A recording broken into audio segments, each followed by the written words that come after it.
While a virus lays waste to society and infants turn into hybrids, a protective gas roams life beyond a fence. When Dr. Adi Singh heads off to work, his wife Rani reminds him to buy a turkey.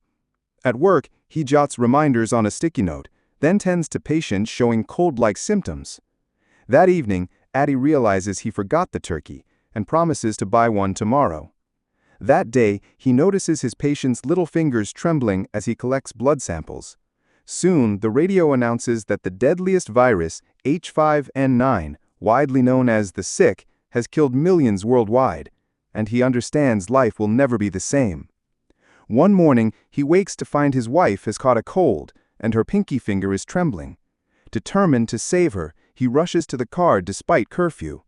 When an officer in a hazmat suit attempts to stop him, Adi ignores him. Behind the wheel, he witnesses people clashing with police, houses burning, and helicopters crashing in the distance.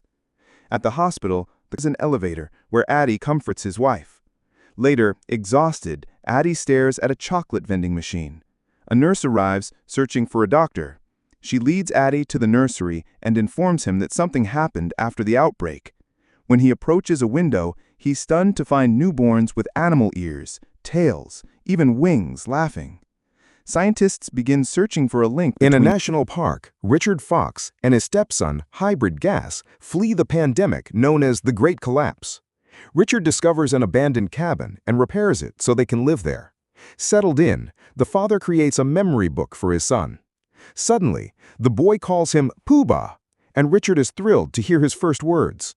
On his 4th birthday, the young hybrid, growing antlers and ears, receives books. Then Richard takes him to a pond where Gas jumps across stones. Richard tells him to duck when he hears a growl, run when he hears a voice, and hide when he sees a human. When Gas leaps to the last stone and misses, Richard reassures him that eventually he'll make it. While they cook maple syrup, they hear a plane approaching. Frightened, Gas runs to his father, who covers his ears, bracing for the noise.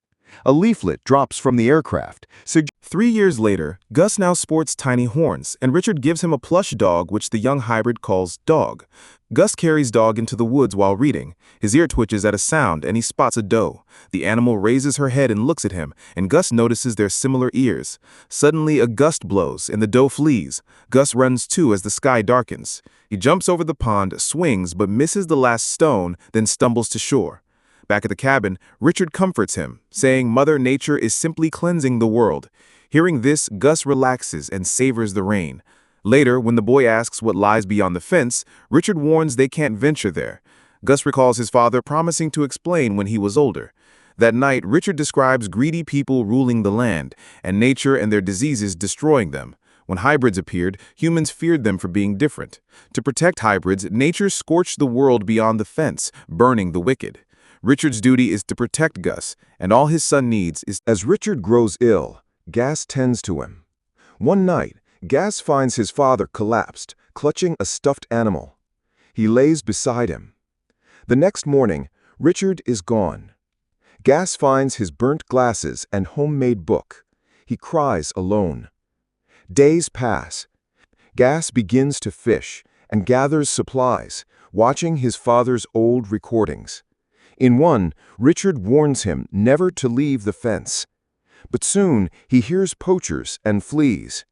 He runs through the trees, reaching the edge of the forest. A shot rings out. Dog is hit. Gas hides in the roots of a tree, cradling Dog and sobbing. When the poachers find the cabin, one triggers a trap and is knocked out. The other leaves. Later, Gas returns to bury Dog.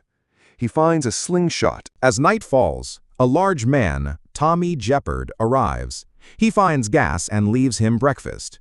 Curious, Gas follows him. Jeopard says he's heading north and refuses to take the boy. But when Gas is attacked by wolves, Jeopard returns and saves him. The next day they walk together. Jeopard calls the boy Sweet Tooth because of his love for candy. Gas insists his name is Gas. Jeopard finally agrees to help him find his mother in Colorado. Along the way, they encounter traps and ruins. In a town, Gas finds a red balloon, and Jeopard steals supplies. They escape before being caught. In flashbacks, a woman named Amy Eden is trapped inside a therapy office. She ventures out after weeks of silence and finds the city abandoned. She explores an old zoo and finds animals free. Over time, she transforms the zoo into a safe haven for hybrids. Meanwhile, Adi Singh, now working in a lab, secretly hides his hybrid experiments. He's pressured to find a cure for the sick. His supervisor demands results, even if it means sacrificing hybrids. Back with Gus and Jeopard, they reach an abandoned train. Gus hears whispers and finds a group of kids in masks, other hybrids. They lead him. Jeopard finds Gus missing and rushes after him. He convinces the children he's safe. They camp together. The next day, they're ambushed by last men, soldiers hunting hybrids. Jeopard and Gus flee. As they escape, Gus finds a phone and calls a number from his father's book. A woman answers. It's Birdie, his mother, but the signal drops. They continue to Colorado. After a long journey, they reach Birdie's old lab. It's abandoned, but Gus finds photos and letters confirming she worked there. He also finds a recorder explaining how hybrids were born. Gus is devastated. He realizes he wasn't born naturally, he was created. Jeopard comforts him, saying he's still a miracle.